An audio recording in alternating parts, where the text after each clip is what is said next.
महाराज, सर्वं स्मरामि प्राणीशय मौनी भूतो भवेति च प्रस्तावोचित मध्याशु कार्यं कुरु नमोस्तुते। यहाँ पार्वती मैया ने कहा कि आपने जो भी निरूपण किया बहुत आनंद आया। महाराज, अब हम ये पूछना चाहती हैं कि आप जीव पर कृपा करते हैं तो ये जीव कैसे अनुभूति करे कि आपकी कृपा हो रही है। तब भोले बाबा पार्वती को लेकर महाराज गए और एक व्यक्ति जो महाराज दूध का व्यापार करता था, उसके 5 भैंसें थी। तो उसके यहाँ भोलेनाथ और पार्वती दोनों वृद्ध ब्राह्मण और ब्राह्मणी बनकर गए और दूध की भिक्षा मांगने लगी। बहुत दिनों से भूखे हैं, कुछ दे दो, कुछ खाने को दे दो, कुछ पीने को दे दो।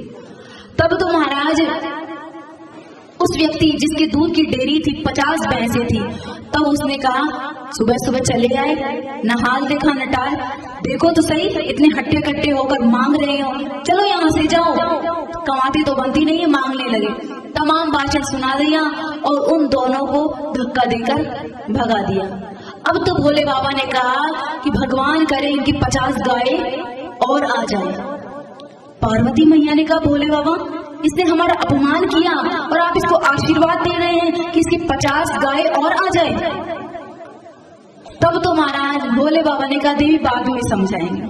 कुछ दूरी पर गए एक ब्राह्मण रहता था। महाराज अयाचक ब्राह्मण, एक गौ माता थी उसकी, उसी गौ माता का दुग्ध पान करके रहता, न किसी से कुछ मांगता, अपने आप में ही मस्त रहता। दोनों ब्राह्मण ब्राह्मणी के वेश में ठाकुर जी गए और महाराज जाकर उससे याचना की, बहुत दिनों के भूखे हैं, कुछ मिल जाता तो अच्छा रहता। उससे महाराज बैठा के कहा कि मेरी गाय नित्य प्रति 2 गिलास सुबह और 2 गिलास शाम को दूध देती है, आज आप पी लीजिए, कोई बात नहीं, मैं एक समय पी लूंगा, मैं मान लूंगा मेरा आज एकादशी का व्रत है। दोनों को बहुत सुस्वादु दुग्ध पिलाया। उसके बाद पार्वती मैया ने कहा इसने इतना अच्छा स्वागत किया, आशीर्वाद तो दो। अब तो भगवान भोलेनाथ ने कहा कि भगवान करे इसकी ये गैया भी मर जाए। अब तो पार्वती मैया ने कहा प्रभु, जिसने अपमान किया उसको अपने 50 गाय और होने का आशीर्वाद दिया, जिसने इतना सम्मान किया उसकी गैया भी मर जाए। तो कहा देवी सुनो, उसके पास 50 भैंसें थी, तो महाराज पूरे दिन में कुछ समय निकाल लेता था और हमारी आराधना करता था, पर दाप प्रवृत्ति से बहुत दुष्ट, इसलिए हमने उसको कहा अब 50 गाय और हो जाएंगी, इतना व्यस्त हो जाएगा कि उसे समय ही नहीं मिलेगा। लेकिन ये हमारा बहुत भजन करता है, लेकिन एक गाय का हमेशा ध्यान रहता है, उसको भूसा डालना है, और हमारी आराधना में रहता है, हमारे भजन में रहता है, पर स्मरण उसी का बना रहता है। जब ये भी नहीं होगी तो किसी का स्मरण नहीं करेगा हमें छोड़कर। तब तो भगवान भोलेनाथ कहते हैं हमारी जो कृपा है ना वो थोड़ी टेढ़ी है। जब हम वास्तविकता में किसी पर कृपा करते हैं तो सबसे पहले उसकी जितनी भी हमारा संपत्ति है उसका हरण करते हैं। बताइए ऐसी कृपा किसी को चाहिए? तो महाराज ऐसा कहते हैं, ऐसा नहीं है कि जिस पर कृपा करते हैं उसका सब कुछ हर ही लेते हैं। नहीं नहीं महाराज, महाराज पृथु हुए, महाराज अम्बरीश हुए, वो तो राजाधिराज थे, लेकिन उनका तो कुछ भी हरण नहीं किया। जो संपत्ति के आने पर गर्व में भर जाता है भगवान उसकी संपत्ति का हरण करते हैं, लेकिन जो संपत्ति के रहने पर भी दीन बना रहता है महाराज भगवान उसकी संपत्ति की तो कहते हैं कि मैं रक्षा करता हूँ, मैं नौकर बनने को भी तैयार हूँ। बहुत सुंदर इस प्रकार कृपा की अनुभूति का बताया गया। अब महाराज एक बार भगवान से किसी ने प्रश्न किया, सूत जी कहते हैं कि हमने सुना है कि भगवान विष्णु जो लक्ष्मी के पति हैं, लक्ष्मी के पति होकर भी उनके जो भक्त हैं वो महाराज प्राय आप देखना गरीब ही होते हैं, लेकिन जो फक्कड़ भोले बाबा हैं उनके भक्त बहुत पैसे वाले होते हैं। ऐसा क्यों? लक्ष्मीपति के भक्त अकिंचन क्यों और फक्कड़ भोले बाबा के भक्त पैसे वाले क्यों? इसका उत्तर देते हुए कहते हैं एक इतिहास की कथा है कि एक बार की बात है, एक बार महाराज एक भारी राक्षस ने भगवान भोलेनाथ की खूब सेवा करी, खूब भजन किया और आप प्राय देखना जितने भी राक्षस हुए ना, चाहे रावण हो, कुंभकर्ण हो, हिरण्याक्ष, हिरण्यकश्यप हो, इन सभी ने भगवान भोलेनाथ को आराधना की है, क्योंकि ये भोले से देवता हैं। ये ना तो आगे देखते हैं ना पीछे, कोई थोड़ी सी तपस्या करता है तत्काल वरदान दे देते हैं। यहाँ महाराज एक राक्षस बहुत भारी तपस्वी, उसने नारद जी से पूछा कि नारद जी ऐसा कौन सा देवता है जो शीघ्रता से प्रसन्न हो जाता है। तब तो कहा कि त्रिलोकी में तो भूत भावन भोलेनाथ के समान और कोई सा भी देवता नहीं है जो शीघ्रता से प्रसन्न हो जाए। नारायण तो महाराज खूब ठोक बजा कर देखते हैं, अगर लगता है तो ही उसे कुछ देते हैं। यहाँ उस राक्षस ने महाराज भोलेनाथ की तपस्या करने लगा, एक पैर पर खड़ा होकर भूत भावन भोलेनाथ की उग्र तपस्या में लग गया। अब यहाँ ये तपस्या करता रहा तो महाराज भगवान भोलेनाथ प्रसन्न हो गए, इसके सामने आके कहते हैं कि वरदान मांग ले। तब वो राक्षस कहता है मैं तो एक ही वरदान चाहता हूँ कि जिसके भी सर पर हाथ रखूं वो तत्काल क्षण भस्म हो जाए। बेचारे भोलेनाथ उन्होंने कुछ विचार ही नहीं किया और कह दिया तथास्तु।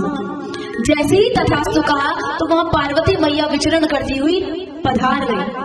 अब तो उस राक्षस ने जैसे ही पार्वती मैया को देखा तो महाराज गौरी हरण लालसा जागी, कितनी सुंदरी है और इस पागल के पास क्या कर रही है। तब तो महाराज भोले बाबा ने कहा तुम्हें वरदान मिल गया, अब तुम जाओ। तब तो वह कहता है, उसका नाम पड़ गया भस्मासुर। भस्मासुर कहता है कि महाराज आपने ये जो वरदान दिया है इसका थोड़ा ट्रायल करके तो देख लो।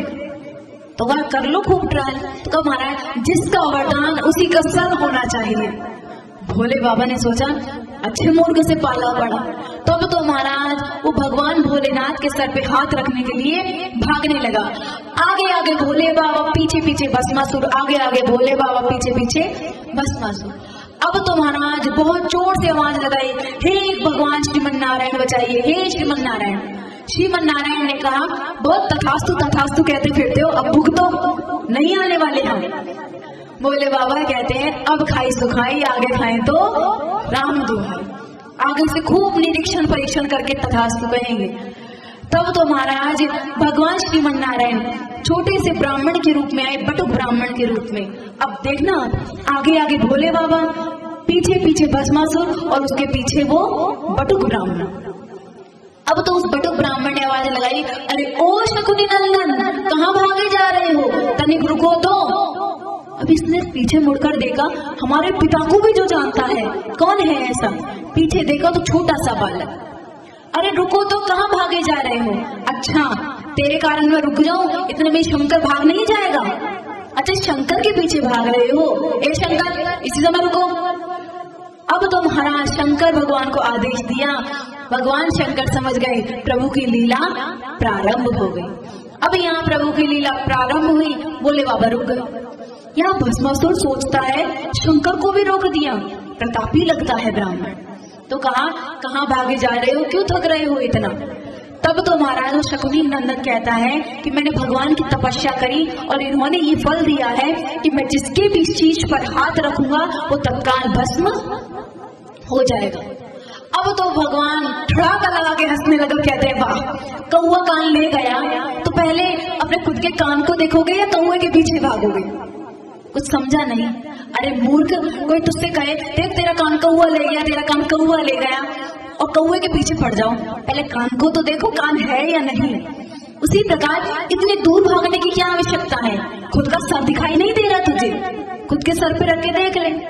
अब तो भस्मासुर कहते हैं अच्छा इतना मूर्ख समझ रखा है हमें, हम खुद के सर पे हाथ रखेंगे और कहीं जो वरदान है वो सच्चा हुआ तो कुछ नहीं। हमने भी ऐसे ही तपस्या की थी और हमने भी बिल्कुल यही वरदान मांगा था, पर ये रहा हमारा हाथ और ये रहा सर। कुछ हो रहा है?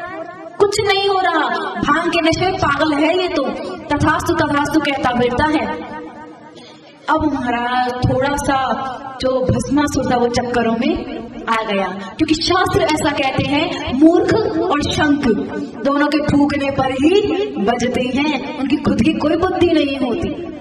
अब यहाँ उसने कहा बात तो सही है। तो कहा देख, ऐसे एकाएक थोड़ी चलेगा, पहले खुद के सर पे हाथ रख, थोड़ा धुआं उठेगा, गरम गरम लगेगा, गरम गरम लगे हाथ हटा लेना। अब तो महाराज अपनी भगवान की जो हंसी है ना, तो कहते हैं माया क्या है, माधव की मुस्कान ही माया है। महाराज लखी जिन लाल की मुस्कान, दिन ही बिसरे वेद विधि गीता योग जंगम गान, लखी जिन लाल की मुस्कान। उनकी मुस्कान पे तो करोड़ों करोड़ों गीता वेद भी न्यौछावर हो जाते हैं। एक बार किसी को मुस्कुरा कर देख लेना, वो उसी समय पागल हो जाता है। अब तो यहाँ मुस्कुरा दिए, वो मुस्कुराते हाँ हाँ रख रख रख, उससे कहते गए, उसने महाराज थोड़ा रखा, गरम गरम लग रहा है, नहीं लग रहा महाराज, कर ले नीचे, मैं कह रहा हूँ झूठा है ये, और नीचे का धुआं उठ रहा है, नहीं लग रहा हूँ। अब तो महाराज ऐसे कहते कहते भगवान उछल के आए, उसके सर पे हाथ रख दिया, गोविंदाय नमो नमः।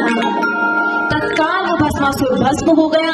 भोलेनाथ चरणों में गिर के कहते हैं भगवान आपने बचा लिया, नहीं तो आज हम बचते ही नहीं। प्रभु ने डांटते हुए कहा कि मूर्खों को तुम आशीर्वाद दे देते हो, वरदान दे देते हो, देखो तो सही कि वो पात्र है या नहीं है। कुपात्र के पास शक्ति जाएगी तो ऐसा ही होगा। अरे तुम देवता होके सर्पों को दूध पिलाने का काम कर रहे हो। महाराज आप गाय है ना, उसको कितना भी सूखा घास डालो, देगी तो वो दूध ही। उसी प्रकार सर्प को कितना भी दूध पिलाओ, देगा तो वो जहर ही। इसलिए दुष्ट अपनी दुष्टता कभी भी नहीं छोड़ते, इसलिए दुष्टों पे जल्दी से विश्वास नहीं करना चाहिए। तो यहाँ उत्तर देते हुए कहते हैं कि तुमने पूछा था कि भोले बाबा के भक्त पैसे वाले क्यों होते हैं, खुश क्यों होते हैं। इसीलिए कि भोले बाबा बड़े सीधे साधे से हैं। वो आओ देखा ना ताओ, ना आगे की देखते हैं ना पीछे की, और वरदान दे देते हैं। पर श्रीमन नारायण तो महाराज खूब ठोक बजा कर देखते हैं ये पात्र है या कुपात्र है। बहुत सुंदर इस प्रकार वर्णन किया। और एक दिन की बात महाराज, शिव संभित संभारो नाना वस्तु मनोहरम, भोज मायाश देवाश नारायण पुरोगमान। एक बार की बात, पार्वती मैया और भोले बाबा दोनों महाराज भोजन करने के लिए बैठे। तो यहाँ पर पार्वती मैया भोजन कर ही रही थी, तो इतने में याद आया पार्वती मैया का नियम था, वह नित्य प्रति राम नाम की 108 माला करती थी। राम राम 1, राम राम 2, राम राम 3 ऐसे। अब तो महाराज गोपाल सहस्त्र नाम का नित्य पाठ करती थी। तो यहाँ भोजन करने आई तो देखा कि आज हम पाठ करना भूल गए। तो भोले बाबा से कहा आप भोजन करो, हम कुछ समय पश्चात कर लेंगे। भोले बाबा ने कहा क्यों? तो कहा पहले गोपाल सहस्त्र नाम का पाठ कर ले, उसके बाद ही भोजन करेंगे। तो यहाँ भोले बाबा ने कहा एक बार बोलो राम। तो कहा राम। तो कहा बन गया तुम्हारा काम, क्योंकि रामेति राम भद्रेति रामचंद्रेसी। बस पर महाराज राम रामेति रमे रामे मनोरमे, सहस्त्र नाम तत्तुल्यम राम नाम वरानने। जो राम नाम है वो हजारों नामों से भी बढ़कर है।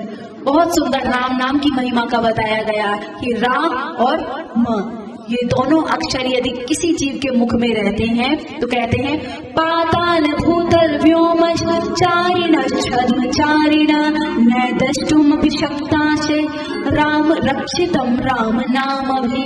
जो भी जीव महाराज राम नाम जिसके मुख में होता है तो क्या होता है, पाताल भूतल व्योम, चाहे वो आकाश में रहे, चाहे पृथ्वी पे रहे, चाहे पाताल में चला जाए, तो चारिण छद्म चारिण, जितने भी जीव हैं उनसे अभय प्रदान करता है। और कहते हैं क्या करता है, रक्षितम राम नाम भी। आपकी समस्त महाराज जितनी भी आपदा मपहर्ताराम दाताराम सर्व संपदाम लोकाभिरामम श्री रामम रामम रामम भूयो भूयो नमाम्यहम्। तो महाराज राम नाम की महिमा का निरूपण किया गया। और फिर कहते हैं एक दिन की बात, पार्वती मैया बहुत सुंदर श्रृंगार कर रही थी। जैसे ही महाराज श्रृंगार किया तो यहाँ भोले बाबा ने पूछा देवी आज बड़ा सज रही हो, इतना तो तुम विवाह में भी नहीं सजी जितना आज सज रही हो। तो कहा प्रभु आज हम रास में जा रही हैं, आज गोविंद ने ब्रज में रास रचाया है। अच्छा रास रचाया है, हम भी चलेंगे हम भी चलेंगे। तो कहा कहाँ चलेंगे? वहां पे कोई पुरुष का प्रवेश नहीं है, वहां पे केवल स्त्रियां ही जा सकती हैं, पुरुष तो मात्र मोहन है, बाकी सब स्त्रियां। तो गोपियों का ही प्रवेश है, किसी भी गोप का प्रवेश नहीं है। भोले बाबा ने कहा तू मुझे गोपी बना दे। आपको गोपी? तो कहा मैं रास में जाना चाहता हूँ। अब तू मैंने गोपी बना, गोपा बना, कहीं भी बना, पर मैंने तो मेरे चाहे। अब तो महाराज पार्वती मैया ने कहा कि आप इतना जाने की जिद क्यों कर रही हैं? तो कहा मैंने मेरे नरसिंह भगत से वचन दिया है कि मैं उसको एक बार रास का दर्शन अवश्य कराऊंगा। जब महाराज नरसिंह जी ने ये वरदान मांगा था कि मैंने राधा कृष्ण मिलाइए, मैंने राधा कृष्ण मिलाइए, तब भोले बाबा ने उन्हें वरदान दिया था कि जब भी रास होगा तब तुम्हें रास में भगवान श्री कृष्ण के दर्शन अवश्य कराए जाएंगे। उन्हें स्मरण आया।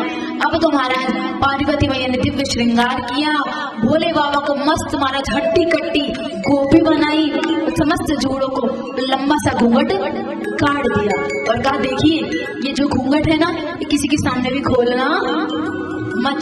कोई पूछे तो मैं कह दूंगी ये बड़ी पतिव्रता स्त्री है, ये पति को ही अपना मुख दिखाती है और किसी को भी मुख नहीं दिखाती। और महाराज जी आपके आभूषण है ना, नाग आदि, इनको थोड़ा सा छुपा लीजिए, क्योंकि वो मोहन वो तो समझ जाएंगे और कोई समझे या ना समझे। यहाँ पर ब्रज में भगवान श्री कृष्ण ने बहुत ही सुंदर महाराज बंसी बजाई, इतनी सुंदर बंसी बजाई, इतनी सुंदर बंसी बजाई कि तमाम जितनी भी गोपियां थी सब दौड़ी दौड़ी आई और एक ही बात कही क्या, नंद लाला रे मारो गोपाला,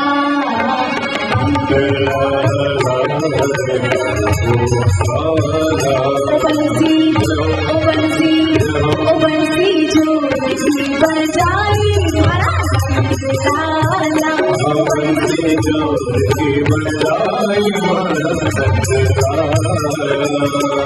नंद लाला रे मारो गोपाला,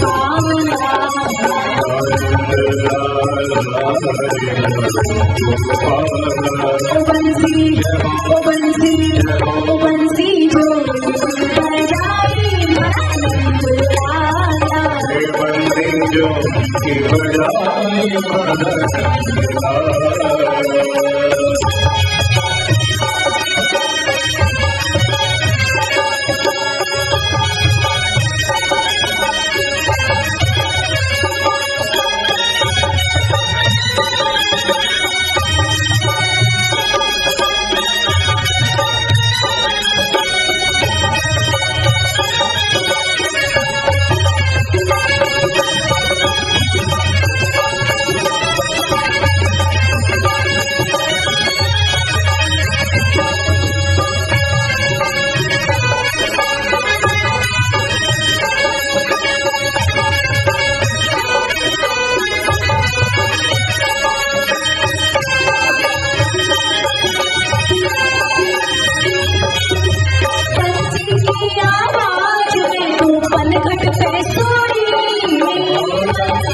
बोलिए शंकर भगवान की हर हर महादेव।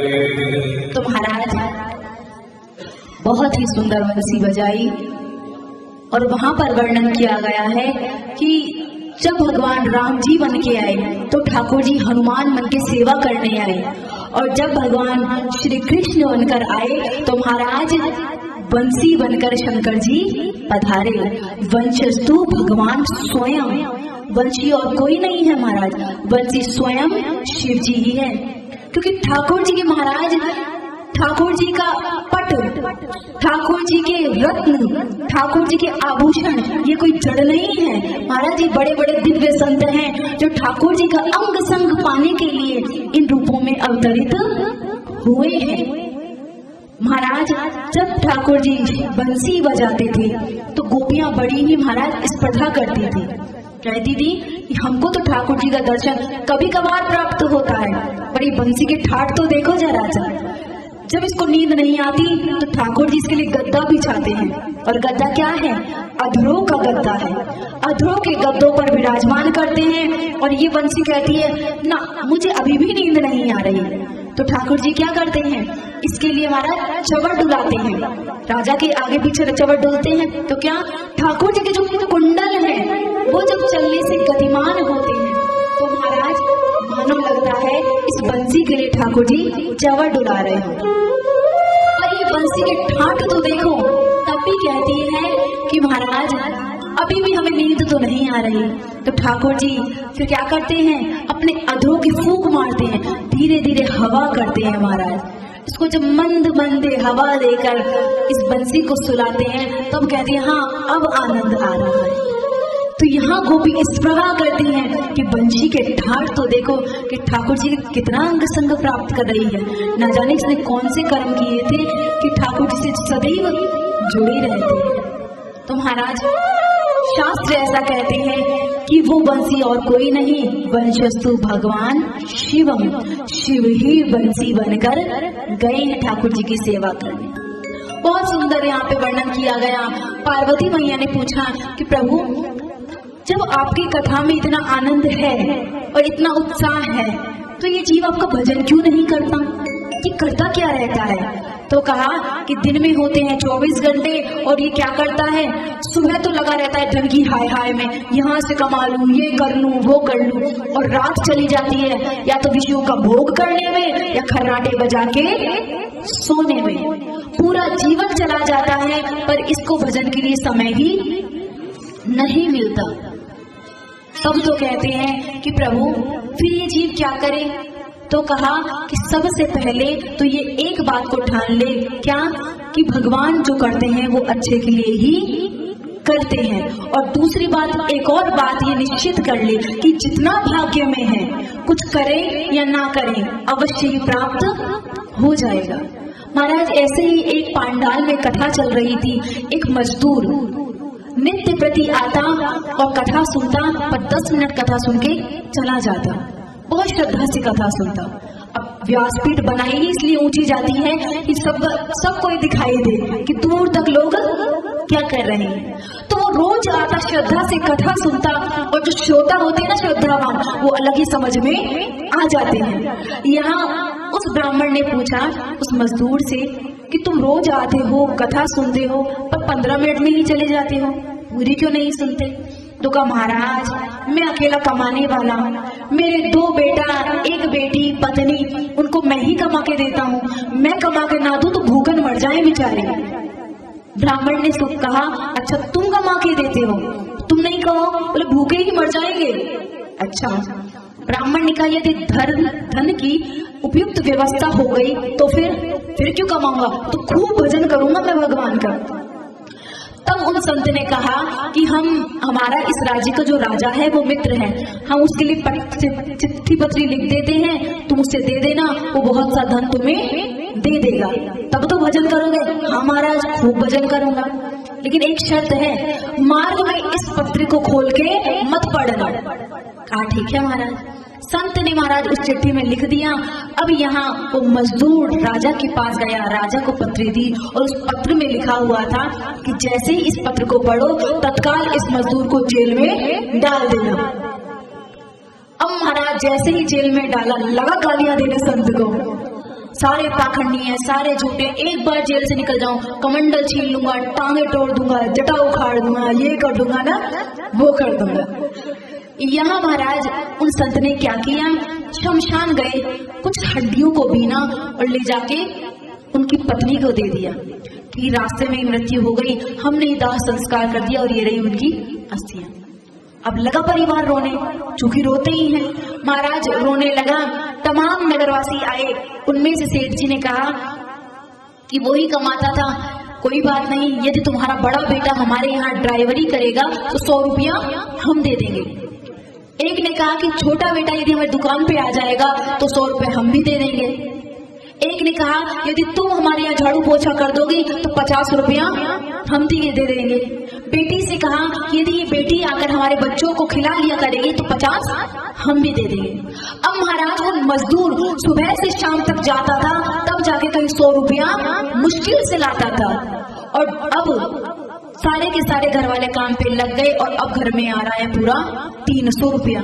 और महाराज जब पैसा आता है तो रंगत बदल जाती है। अब तो फर्नीचर चेंज, कर्टन चेंज, अब तो पेंटिंग चेंज, सब महाराज घर की रूप रंगत ही बदल गई। कहाँ तो थी टूटी झोपड़ी, अब तो कंचन महल खड़े। यहाँ महाराज 1 वर्ष बीत गया। अब राजा को संत ने पत्र लिखा कि उस मजदूर को छोड़ दिया जाए। अब यहाँ वो जो मजदूर था वो आंख बबूला हुआ, पहले तो संत को जाके देखता हूँ, फिर सोचता है संत को तो मैं देख ही लूंगा, पहले परिवार का हाल तो देखूं, जिंदा है या मेरे गम में मर गए बेचारे। यहाँ महाराज आया और आकर जब हमने घर की दशा देखी और पत्नी का रहन सहन देखा, बेटे पुत्रों के कपड़े देखे, तब तो महाराज जब सारा वृतांत पूछा तो कहा पिताजी आप चले गए, हम सभी कमाने लगे और अब तो 300 रुपया आ रहा है। तब तो महाराज ठोकर लगी और कहा संत ने एकदम सही कहा था, हम कमा के नहीं देते थे महाराज, सब अपनी अपनी किस्मत का लाते हैं। तब तो संत के चरणों में चला गया और भजन में लग गया। तो ये एक जीव की अज्ञानता ही है कि हम कमा रहे हैं, हम नहीं होंगे तो ऐसा नहीं होगा, हम नहीं होंगे तो वैसा नहीं होगा, आप नहीं होगे तो कुछ नहीं बदलने वाला, उल्टा जीवन और अच्छा हो जाएगा। इसलिए ज्यादा चिंता करनी नहीं चाहिए महाराज, जितना हो सके उतना अपने आप को भजन में लगाना चाहिए। यहाँ बहुत सुंदर पार्वती मैया ने इस प्रकार पूछा, वर्णन किया। और अब महाराज कार्तिकेय जन्म की कथा की बात पूछते हैं और नारद जी कहते हैं, कथम ही तनयो यज्ञ शिवशय परमात्मना यदर्थमात्म रामोऽपि समुवाह शिवां प्रभु तारकस्य कथं ब्रह्मन् वधो भूदेव शंकरा एतत् सर्वं शेषेण वद कृत्वा दयामयी। कि आपने पूछा था, आपने हमसे कहा था कि तारकासुर का जो वध है वो शंकर के प्रथम पुत्र से होगा, उसकी कथा आप हमें विस्तार से सुनाइए। तब कहा कि जब शंकर और पार्वती आपस में विहार कर रहे थे तब महाराज समस्त देवता आए और कहने लगे कि जिस उद्देश्य से आपने विवाह किया था अब वो उद्देश्य आप पूर्ण कीजिए। वो तारकासुर हमें बहुत महाराज पीड़ता है, अत्याचार करता है, उसके अत्याचार की वजह से हम गिरी कंदराओं में छुपते फिर रहे हैं। तब तो महाराज भगवान शंकर ने कहा कि हमारे तेज को धारण करने का सामर्थ्य बिना पार्वती के किसी में भी नहीं है। भगवान ने दिव्य तेज प्रकट किया। महाराज पार्वती किसी कारणवश कहीं चली गई तो धरती मैया ने वो तेज स्वीकार किया, लेकिन शंकर भगवान का वो दिव्य तेज पर पृथ्वी मैया भी नहीं रह पाई तो उन्होंने गंगा में बहा दिया। गंगा में महाराज नहीं रख पाई तो वहां सप्त ऋषियों की पत्नियां जा रही थी, उस दिव्य तेज को देखा तो सोचा क्यों ना इस दिव्य तेज को हम ही धारण कर लें। तो उनमें से जो सप्त ऋषियों में से एक ऋषि पत्नी थी अरुंधति, उसने कहा न जाने ये राक्षस तेज हुआ तो हम तो ग्रहण नहीं करेंगे। तो उन 6 पत्नियों ने उसे ग्रहण किया पर वो भी महाराज गर्भ में धारण उसे नहीं कर पाई। तब जाके अंत में पार्वती मैया ने धारण किया और उस दिव्य तेज से महाराज समस्त देवताओं की सुरक्षा करने के लिए एक बहुत ही सुंदर बालक प्रकट हुआ, जिसका नाम हुआ कार्तिकेय।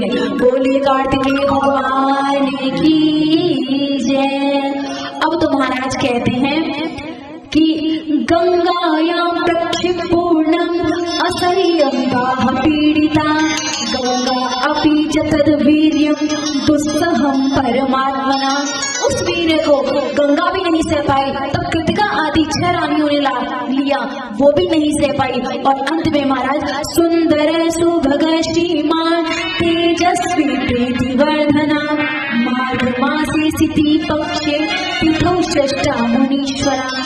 अगन मास में महाराज, अगन सावन के महीने में षष्ठी तिथि में कार्तिक भगवान का प्राकट्य हुआ। और जैसे ही कार्तिक भगवान का प्राकट्य सुना तो महाराज, चूंकि 6 माताओं ने उन्हें गर्भ में धारण किया था, तो महाराज 6 मुख का बालक ही प्रकट हुआ और उनका नाम क्या पड़ गया? षडानन। और कृतिका आदि 6 माताओं ने उन्हें दुग्ध पालन किया और उनका पालन पोषण किया। महाराज, चंद्रमा की कला की भांति वो बालक धीरे धीरे बढ़ता रहा। समस्त देवताओं ने कुछ ना कुछ दिया, जैसे ब्रह्मा ने महाराज कमंडल दिया, अदिति ने उसमें भिक्षा दी और कहते हैं पुष्टि वृष्टि पपाताशु बालिको परिनारदः अभूत कस्मात् परम आनंद परमोत्सव प्रभु। इतना आनंद उत्सव चाहने लगा, क्यों? इसलिए नहीं कार्तिकेय हुए हैं, इसलिए कि हमारे जो अत्याचार कर रहा था उस अत्याचारी को मारने वाला प्रकट हुआ है। अब तो बहुत सुंदर उस बालक का लालन पालन हुआ और धीरे धीरे महाराज देखते देखते ही वो बालक बड़ा हो गया। अब तो तारकासुर और भगवान कार्तिक का युद्ध हुआ और महाराज कार्तिकेय ने कुछ विद्या भी दिखाई, तारकासुर ने कुछ मायावी विद्या दिखाई, दोनों में परस्पर युद्ध हुआ। और कहते हैं पूर्वम भिन्न व्यस्ताते नाना लीला कर प्रभु ग्रहीतु मनश्चक्रो सर्वता परो मुनि। कि जैसे महाराज कोई बालक खेल खेल में ही कुकुर मुत्ते को उखाड़ देता है, खेल खेल में ही हाथी जैसे गन्ने को उखाड़ देता है, गन्ने को तोड़ देता है, उसी प्रकार परम तेजस्वी, परम मनस्वी, परम बलशाली कार्तिकेय भगवान ने खेल खेल में ही तारकासुर का उद्धार कर दिया। बोलिए कार्तिकेय भगवान की। तारकाख्यो महावीर सर्वासुर गणाधिपा कुमारेण हतो सोती वीर से खलु तारका। कि जिस तारकासुर को मारने में विष्णु भगवान ब्रह्मा भी हार गए थे, उस बालक, उस महाराज राक्षस को कार्तिकेय ने खेल खेल में ही हरा दिया। अब तो जय जयकार होने लगी, जय हो जय हो जय हो, बोलिए शंकर भगवान की। अब तो महाराज यहाँ कुछ लीलाएं होने लगी। एक बार पार्वती मैया भोले बाबा से कहती हैं कि भोले बाबा, मैं लक्ष्मी के यहाँ जाती हूँ, उसके यहाँ इतना सुंदर घर है, सबके पास अपने अपने अच्छे अच्छे महल हैं, आप भी मेरे लिए महल बना दो। पार्वती बोली भोले से, ऐसा महल बना देना जो भी देखे वही कहे क्या क्या कहना भाई, क्या कहना। भोलेनाथ ने कहा कि देवी, जिसके भाग्य में जो वस्तु नहीं होती ना, वो कितनी भी कोशिश कर ले उसे मिल ही नहीं सकती। ऐसे कैसे नहीं मिलेगी? अब बनवाइए तो सही। तो कहा देवी बनवा तो देंगे, लेकिन ये बताइए तुम्हारी डिमांड क्या है? तो कहा हीरे मोती चम चम चम चम चमकते रहे और ऐसा महल बनवाना, ऐसा महल कि महाराज लक्ष्मी मैया, सरस्वती मैया, जितनी भी देवांगनाएं देखें उनका भी तेज, उनके भी घर इसके आगे फीके लगे। तब तो विश्वकर्मा को बुलाकर बहुत ही सुंदर महाराज स्वर्ण से जटित, मणियों से जटित बहुत सुंदर महल का निर्माण करवाया गया। अब तो पार्वती मैया फूली फूली समा नहीं रही, सबको निमंत्रण दे दिया। तो कहा देवी, जब घर बनता है तो गृह प्रवेश भी होता है, तो गृह प्रवेश के लिए ब्राह्मण को बुलाया जाता है। तो कहा महाराज मेरा इतना सुंदर घर है, ऐसे ब्राह्मण को बुलाना जो बहुत प्रभावी हो, ज्ञानी हो, जो वेद वेदांतों में पारंगत हो, उसे बुलाना। तो कहा ऐसा तो एक ही है, और वो कौन है?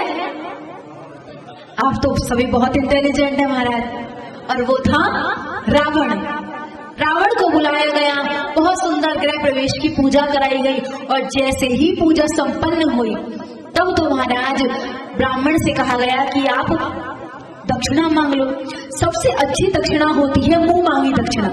आपने कुछ अपनी सामर्थ्य से दिया वो तो ठीक है, वो तो दक्षिणा हुई, लेकिन सर्वोत्तम दक्षिणा वो है कि आप बोले ब्राह्मण से तुम्हें क्या चाहिए और ब्राह्मण बताए हमें ये चाहिए, तो वो सर्वोत्तम दक्षिणा मानी जाती है। तो भोलेनाथ ने रावण से कहा कि आप मांग लो, आपको जो भी दक्षिणा स्वरूप चाहिए आप मांग लो। अब तो आपको ये भी पता होगा क्या मांगा।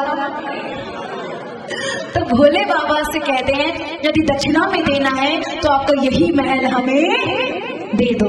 भगवान भोलेनाथ ने कहा तथास्तु, देवी पार्वती चलो। इसलिए हम शमशान में जाते रहते हैं। क्यों? शमशान में महाराज कोई उठाता नहीं है, वहां तो कोई आना ही नहीं चाहता। तब तो पार्वती मैया नीचे मुंह करके चली गई और कहा कि जितना भाग्य में होता है उतना तो आ जाता है। भोग भाग का मिलेगा चाहे घर में हो या बाहर हो, भाग्य मिला कुछ हाथ ना पाए, जीती हो या ना हरो। इसलिए चिंता छोड़कर क्या करो, ठाकुर जी की आराधना करो कि भगवान ऐसी कृपा करो हम आपका ही भजन पूजन करते रहें, आपकी ही सेवा में सदैव संलग्न रहें। और एक बात और ध्यान रखें कि जिसने हमको कुछ दिया है ना उसका धन्यवाद जरूर करें। धन्यवाद नहीं करेंगे तो वो सोचेंगे ये तो बड़ा ही कृतज्ञ है। उसने जितना भी दिया है उसका पग पग में धन्यवाद करेगा, ठाकुर जी आपका बहुत धन्यवाद। आप जयपुर में देखो फोन आ रहे हैं, वहां पे इतनी बारिश हो रही है, इतनी ठंडी पड़ रही है। महाराज हम जून में आते हैं तो जून में यहाँ ऐसा मौसम रहता है कंबल ओढ़ना पड़े, पर ये ठाकुर जी की कृपा है कि महाराज दिसंबर में होकर भी यहाँ पे ठंड नहीं पड़ रही। ये कृपा नहीं तो क्या है? तो महाराज क्या कहें, एक ही बात कहें, क्या? मुझे तुमने दाता बहुत कुछ दिया है, तेरा शुक्रिया है, तेरा शुक्रिया है। मुझे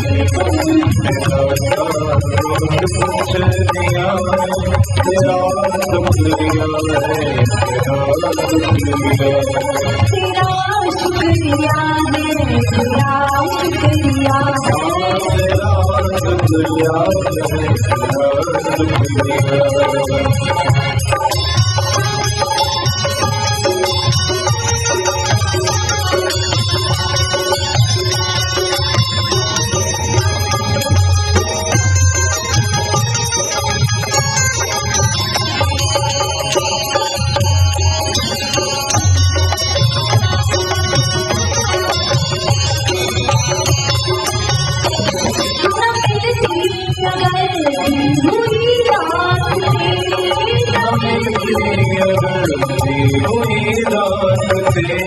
तो क्या थी जवानी ओ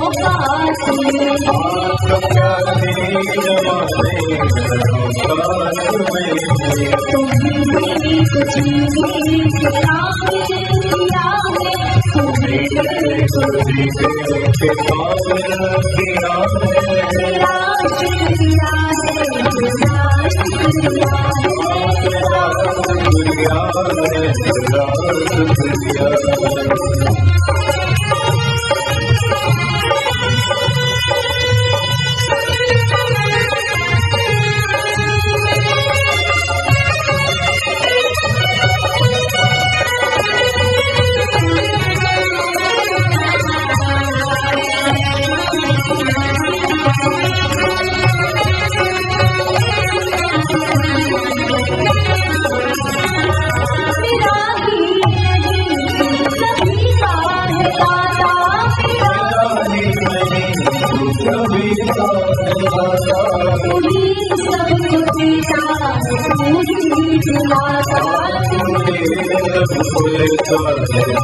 बोलिए शंकर भगवान की हरे हर। तो महाराज इसलिए भगवान के नाम गिन गिन के नहीं, लेते रहिए। शराब बेचने वाले की पत्नी यदि शराब पिएगी तो क्या तौल के पिएगी? जितनी मर्जी आएगी उतना पिएगी। उसी प्रकार उसे क्या कमी, जो भगवान का बन गया तो फिर क्या, एक ही माला करनी है, 60 ही माला करनी है? नहीं महाराज, अनगिनत करते रहो। क्योंकि महाराज एक बार गुरु नानक देव जी एक खेत के बाहर से निकल रहे थे, तो उस खेत में महाराज गन्ने के खेत में शराब बन रही थी। इतने बड़े संत को देखा तो शराब बेचने वाले ने कहा कि प्रभु थोड़ी सी पी लो। तो नानक जी ने कहा इससे क्या होगा महाराज, इसके पीने से वो मस्ती चढ़ेगी दुनिया भूल जाओगे। तो कहा अच्छा, फिर उसके बाद? तो कहा सुबह उतर जाएगी, फिर चढ़ा लो, फिर पी लो, फिर ऐसी मस्ती छाएगी। कब तक के लिए? कहा शाम तक के लिए। अब महाराज गुरु नानक देव जी ने कहा पी तो लेते, पर हम इतने सस्ते नशे नहीं करते कि सुबह चढ़े शाम को उतर जाए, शाम को चढ़े सुबह उतर जाए। हम तो ऐसा नशा करेंगे जो जिंदगी में उतरे ही नहीं। और कहते हैं भंग भसोटी सुरा सबे उतर जात पर भात, नाम खुमारी नानका चढ़ी रहे दिन रात। महाराज फक्कड़ संतों को देखना, बड़े नशे में रहते हैं। किसके नशे में? भगवान नाम के नशे में महाराज। और जो भगवान नाम के नशे में रहता है ना, उसको दुनिया की ज्यादा परवाह नहीं होती। क्या रखा है जग की रिश्तेदारी में, हमें रख लेना श्री श्याम तेरी दरबारी में। महाराज बहुत सुंदर इस प्रकार वर्णन किया गया। और एक बार की बात है कि महाराज पार्वती मैया को हो गया अभिमान, और अभिमान को इंग्लिश में कहते हैं ईगो। और भगवान कहते हैं कि तुम्हारे अंदर आया ईगो, और भगवान कहते हैं आई गो। तुम्हारे अंदर ईगो आया तो हम चल देते हैं, आई गो, मैं नहीं रहता फिर। क्योंकि वही बताया प्रेम गली अतिसागरी या में दुगना समय। तो पार्वती मैया के एक दिन अभिमान आ गया, और महाराज उन्होंने बिना शंकर भगवान से पूछे अगस्त्य मुनि को भोजन के लिए निमंत्रित कर दिया। अब तो महाराज कढ़ाई खड़कने लगी, जब चमटे खड़कने लगे तब भोले बाबा ने सोचा बहुत शोर सुनाई दे रहा है, लगता है कुछ पकवान बन रहे हैं। अब तो कहा देवी कुछ उत्सव है क्या? महाराज उत्सव नहीं है, हमने ब्राह्मण को भोजन के लिए बुलाया है। देवी हमें तो नहीं बताया। अब प्रभु देखो ये डिपार्टमेंट हमारा है, तो हमारे डिपार्टमेंट पे इंटरफेयर मत करो। तो कहा देवी पूछना तो चाहिए था। तो कहा हम सब देख लेंगे। तो कहा किस ब्राह्मण को बुलाया है ये तो बताओ। तो कहा अगस्त्य मुनि को। तो कहा अगस्त्य, हो गया भंडारा। इतना खाता है कि तुम खिला नहीं पाओगे। अब तो पार्वती मैया ने अभिमान सहित बोला कि मैं अन्नपूर्णा उसे एक ब्राह्मण को नहीं खिला पाऊंगी। अब तो महाराज ये मत समझिए कि पार्वती मैया को अभिमान आया। महाराज ये सब अभिनय कर रहे हैं, चाहे दक्ष का अभिमान हो, चाहे सती को महाराज अभिमान हो, या फिर पार्वती का।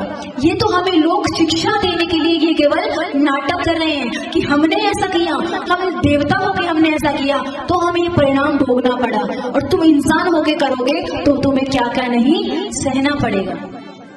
तो हमें शिक्षा देने के लिए ये केवल रंगमंच पे नाटक कर रहे हैं। अब यहाँ पार्वती मैया ने कहा मैं अन्नपूर्णा, मैं त्रिलोकी को तृप्त करती हूँ, एक ब्राह्मण को तृप्त नहीं कर पाऊंगी।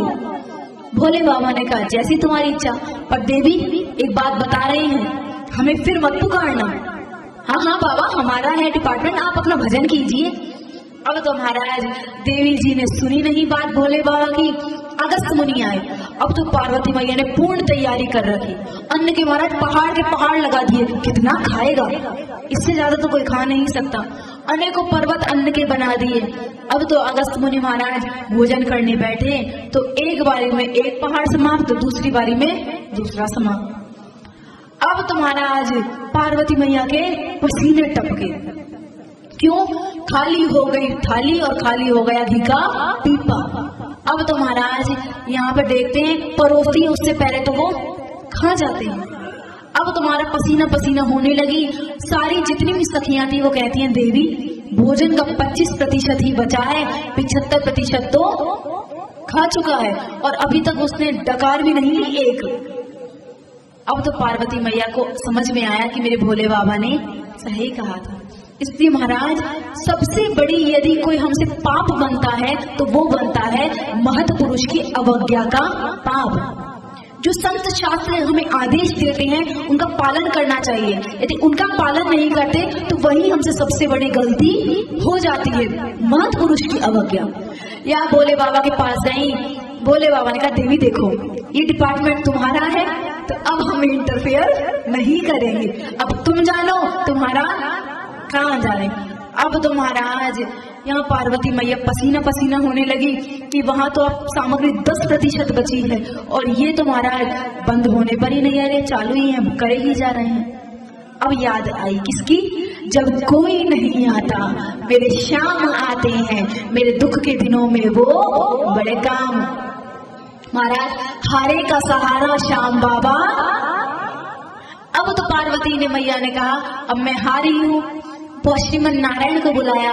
श्रीमन नारायण महाराज पुनः छोटे से बटुक ब्राह्मण का रूप धारण करके आए और महाराज आकर कहते हैं माता भिक्षाम देही भिक्षाम देही।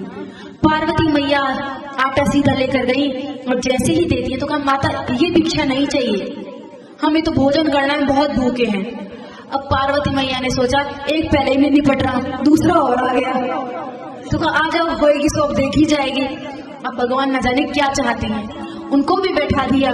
जैसे ही बटुक ब्राह्मण भोजन करने लगा महाराज 2 पूरी खाई, उसके बाद कहते तथास्तु तथास्तु, महापूर्ण महापूर्ण, हमारा पेट भर गया, पेट भर गया। अब तो अगस्त मुनि को महाराज होश आया, ये अभी 2 मिनट पहले आया और इसने तथास्तु कह दिया और हम न जाने कब से खा रहे हैं। और महाराज पंक्ति होती है ना, उसका एक नियम होता है। अब आजकल तुम्हारा बफर सिस्टम है, जो उठा रहा है कोई खा रहा है, कुछ है ही नहीं। लेकिन पहले ऐसा होता था, एक साथ पंक्ति में बैठाते थे और जब कहते थे आरोहो तब आरोगते थे, और जब पंक्ति उठने वाली हो भले भूखे रह जाओ और पंक्ति के साथ उठना ही पड़ता था। अब यहाँ बटुक ब्राह्मण उठने लगा तो यहाँ शर्म के मारे अगस्त मुनि को भी उठना पड़ा, हाथ धोए चुल्लू किया। यहाँ पार्वती मैया ने कहा ये ब्राह्मण अच्छा आया, हमें बचा लिया। पार्वती मैया सामग्री अंदर रखने गई, यहाँ पर अगस्त मुनि ने कान को पकड़ कर क्यों रे बटुक, अभी आना था तुझे, हम तुझे श्राप देते हैं कि जैसे पार्वती ने हमें भोजन कराया है ऐसे ही तुझे हमें मन भर के जल पिलाना पड़ेगा। अब तो महाराज बटुक ब्राह्मण तो हो गए गायब और श्रीमन नारायण प्रकट हो गए। बोलिए श्रीमन नारायण भगवान की। नारायण प्रकट हुए तब तो महाराज अगस्त मुनि कांपने लगे और कहते हैं मृषा होए मम श्याप वाला, मेरा श्राप झूठा हो जाए। तब भगवान कहते हैं मम इच्छा कह दीन दयाला, ये आने वाले द्वापर में मैं एक लीला करने वाला हूँ, उसमें तुम्हें बहुत सारा जल पीना पड़ेगा। जब इंद्र बरसाएगा तब तुम्हारा ये श्राप काम आएगा।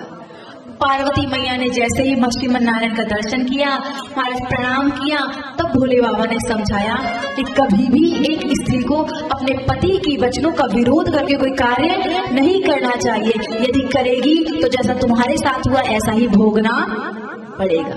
इसलिए लोग को शिक्षा देने के लिए भगवान तो केवल रंगमंच पे नाटक कर रहे हैं।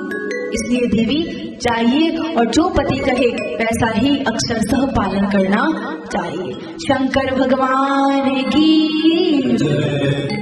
अब तो महाराज यहाँ पर पार्वती मैया और भोले बाबा अपने आपस में बहुत सुंदर विहरण कर रहे हैं, क्रीड़ा कर रहे हैं। यहाँ पे जैसे ही तारकासुर का वध हुआ तो कहते हैं श्रूयतां द्वारपाला ही वयं शिव गणावरा त्वां निवारितुं प्राप्ता शंकरास्य गया विभु निर्वस्य शंकरान् गणान् द्वारं मुक्ता वा सदा शुत्वा तत्र शिवं गत्वा तद्वृतान्तमथा ब्रुवम्। कि महाराज एक बार की बात, शिव जी अपने समस्त गणों के साथ विचरण कर रहे थे और कहते हैं कि जब शिव जी अपने गणों के साथ विचरण कर रहे थे तो भोले बाबा का जो उत्तम समय होता है पूजा का वो होता है सायंकाल। भगवान शिव की पूजा सायंकाल में करनी चाहिए, क्योंकि रुद्र अपने गणों के साथ आकाश मंडल में विचरण करते हैं। और 4 कार्य शाम के समय बिल्कुल भी नहीं करने चाहिए। क्या क्या? प्रथम, भोजन, सायंकाल के समय भोजन नहीं करना चाहिए। दूसरा, शयन, सायंकाल के समय सोना भी नहीं चाहिए। जो भी शाम के समय सोएगा वो अल्प आयु हो जाएगा, और जो भी भोजन करेगा वो उसमें रोग प्रदान करने वाला बन जाएगा। तीसरा, अध्ययन, कभी भी महाराज अध्ययन सायंकाल में नहीं करना चाहिए। और आजकल तो प्राय जितनी भी कोचिंग है उनका टाइमिंग ही सायंकाल का है। महाराज सब उल्टा सुल्टा हो रहा है।